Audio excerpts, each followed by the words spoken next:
right now it is time to bring in, speaking about water, because it's a very important topic that's coming up, it's time for the Berkshire Edge on air. The BerkshireEdge.com is where you'll find them. And right now, we bring in Marcy and David. Good morning.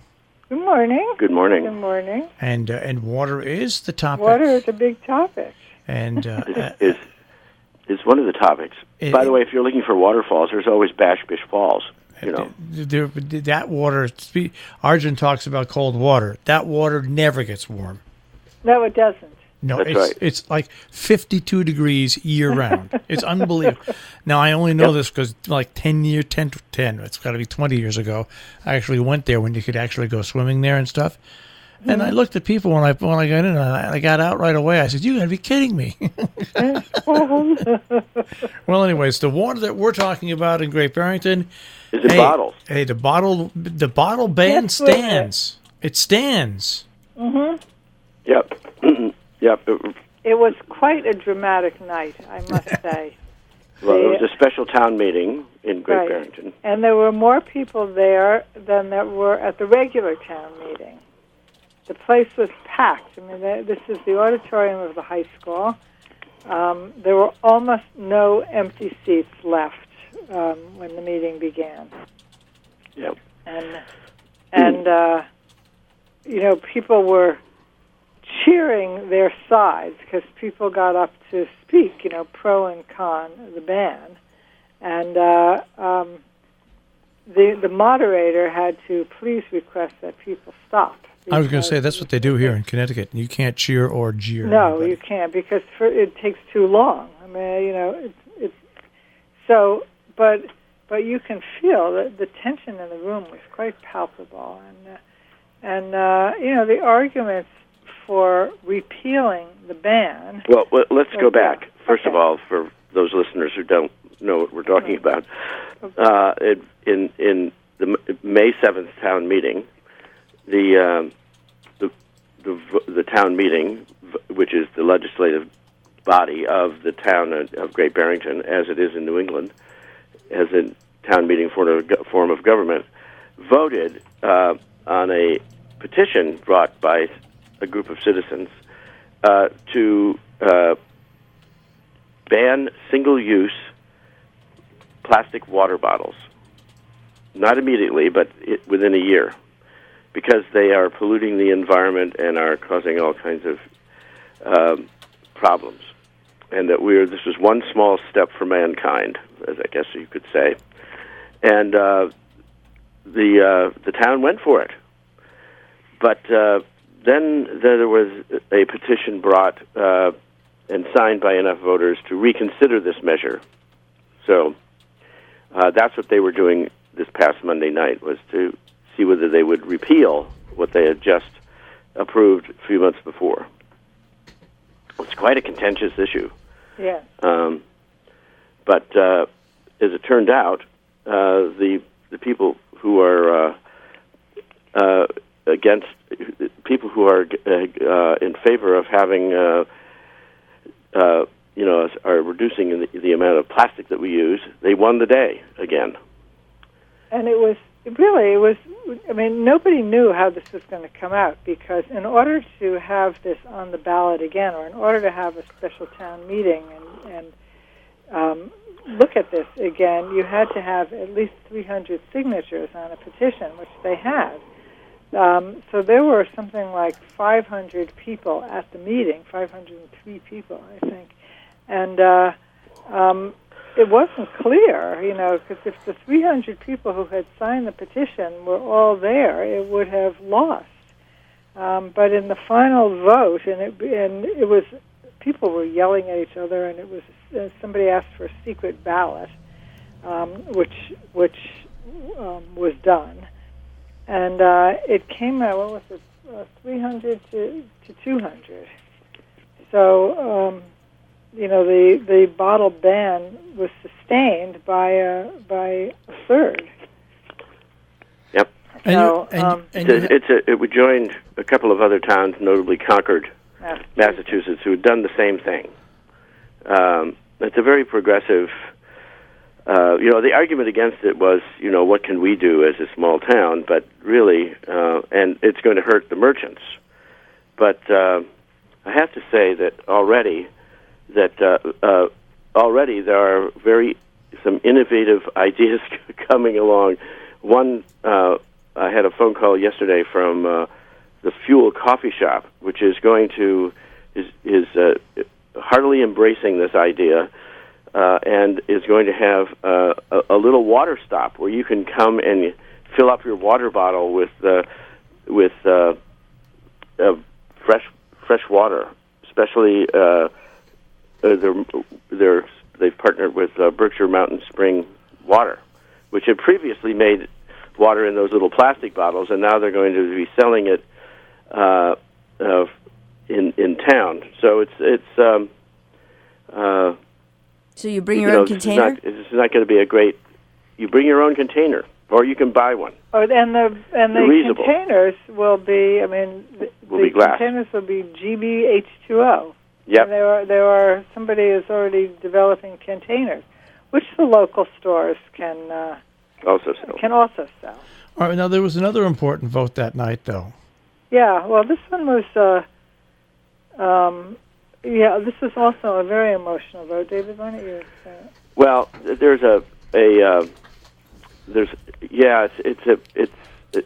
about a developer or a business, landscaping and trucking and business that exists in a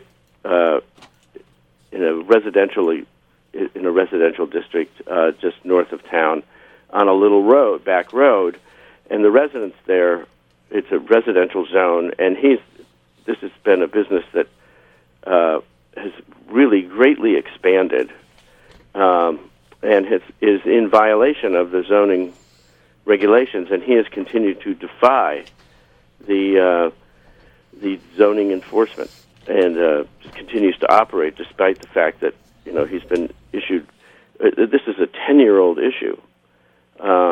And he just defies it's from the 1990s. Yeah, but he's been, I think the cease and desist orders from the town go back about a decade. And the thing is, he's just, the town is just not, has found itself between a rock and a hard place. It can issue cease and desist orders, but it has little else that it can do. And so he just continues to defy the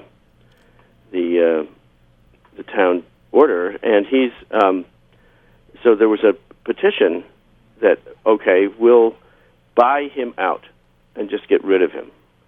The town will buy the town will buy his property and turn it into something else.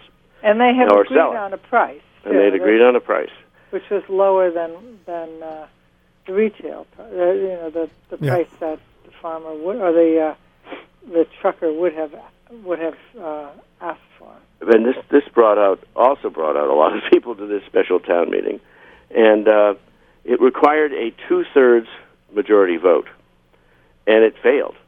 Yeah, and your heart went out to these poor neighbors because they say these huge, 12-wheel trucks are starting up at 4 a.m. every day, going back and forth to this property, and they can't sleep. Their property is not worth anything, and and the town is not enforcing the zoning, and the reason that the town proposed buying this guy out is that they are in litigation with this guy, and it will cost more for the litigation than the town might lose in this transaction. So they felt instead of continuing with the litigation, which could cost well over $100,000, that they should buy the guy out, resell the property. They may lose, somewhere up to $100,000, but it'll be done. Yeah. So anyway, and these poor people who are, for years have been, and this was, this was a kind of a pre-existing condition. It was a farm where the man did a little bit of trucking, and then he sold it to somebody else who expanded the trucking and waste disposal business beyond what his permit. Yeah. And the argument really is that what's happening to us could happen to you, and but they were not. The town voters were not persuaded to go along with this. And they were afraid it was a slippery slope. Yeah. That once the town started buying up private property and reselling it, that who knew how many situations like this there would be. Yeah. So they were. I think that a lot of the voters were concerned that that this was only the beginning. But I think the larger issue. I mean, so this may be a very local issue, but the larger issue really is whether towns can enforce their zoning rules, and what happens if somebody flagrantly violates zoning. There isn't very much that the town can do. Yeah, it's a civil matter, not a criminal matter. Right. But in any case, that was the other issue on the town meeting. Because this guy, the violator, the person who is violating the zoning, can just pay the fine, and it's cheaper than So you pay the fine, and you continue doing what you're doing. Yeah. The town then has to decide whether or not to spend $100,000 in litigation, and even if the town wins, then all he has to do is pay his fines. Wow. So it's it's a difficult situation how you deal with these things retroactively. All right. We'll move on to I love the opening of your next story. To poison or not to poison? That is the question. Well, Stockbridge Bowl is this rather beautiful and pristine, or supposedly pristine, body of water next to Tanglewood. It stretches from Lenox to Stockbridge, and it's quite a lovely body of water, but it does have some problems, and namely it has this invasive milfoil, Eurasian milfoil, that grows in it, and the Stockbridge Bowl Association is trying to figure out how to deal with the lake becoming kind of clogged with this stuff, and so they propose that they will use a chemical to kill it, and there's a big argument about whether or not that's the proper way to do it, and there's a big uproar from the town. Well, yeah, and there are many homes around the bowl too, and so that the property owners have formed this. I mean, I think the Stockbridge Bowl Association was formed in about 1949, so right. It's a very long-standing organization to try to preserve the beauty and the healthiness of this lovely body of water, which really is there's a town beach. It's not just that it's private property. I mean, it's a real resource for the town, and it's beautiful. I used to see fireworks shot over that at Tanglewood. Well, we do. In fact, what we like to do is to take our kayaks out and you paddle out to the middle of the bowl up towards the Tanglewood side, and just sit in your kayak and watch the fireworks explode above you. It's just magnificent. I mean, they boom and flash, and the sound echoes from the mountains on either side, and it's quite a lovely experience. And many people do that, by the way. The bowl is really filled with people in their little boats and kayaks out there. This is July 4th. This is July 4th, and it's quite a tradition, actually. All right. Well, this is a water edition of the Berkshire Edge, right? But because now we're going to go to residents of Housatonic and their water problems. Yes, the hamlet of Housatonic is a little village within the town of Great Barrington, and it has a private water system. the Housatonic Water Works, and they've had all kinds of problems. The water itself comes from this very clear and clean body of water, Long Pond, but the pipes are old, and as a water system, it cannot take advantage of public funding or grants from the state, and so it's had trouble maintaining the water system, and people are complaining bitterly that their water is cloudy and muddy or muddy looking. And furthermore, the hydrants in the town don't have enough water pressure. So the issue is what to.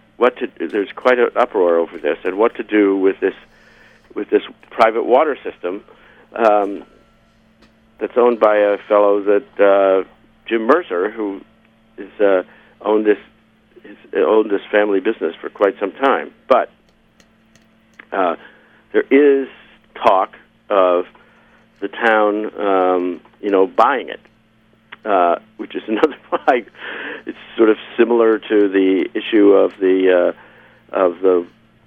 trucker, that we were just the issue that we were just talking about. It's whether or not the town would the town would have to vote to whether to make this acquisition. Well, this is a little different because it delves in a necessity in life and water, and if the only way you can get grants to bring it up to par is to have it owned by the... And while it's a private company, they can't get those grants. Yeah. Well, they can't increase their rates enough to offset the cost. To offset the cost of the repair. And this system is quite old. It was initially started to serve the residents of the village, so that who were living with who were working at the mills that were along the river in Housatonic. But those mills have closed down, and so this water system is limping along, so to speak, as best it can. But I'm sure we will be revisiting this issue in the future. In the future, obviously. Well, let's wrap it up on a good note here, because we talked about the painted pianos a little bit the week before, and now there's those 16 pianos are now distributed.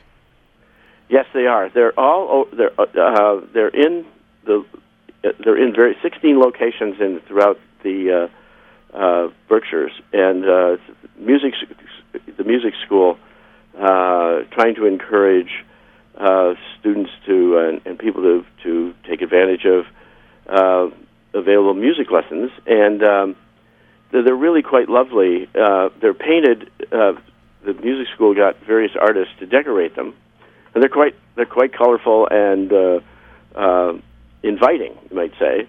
And there's one on the lawns of the Mason Library in Great Barrington.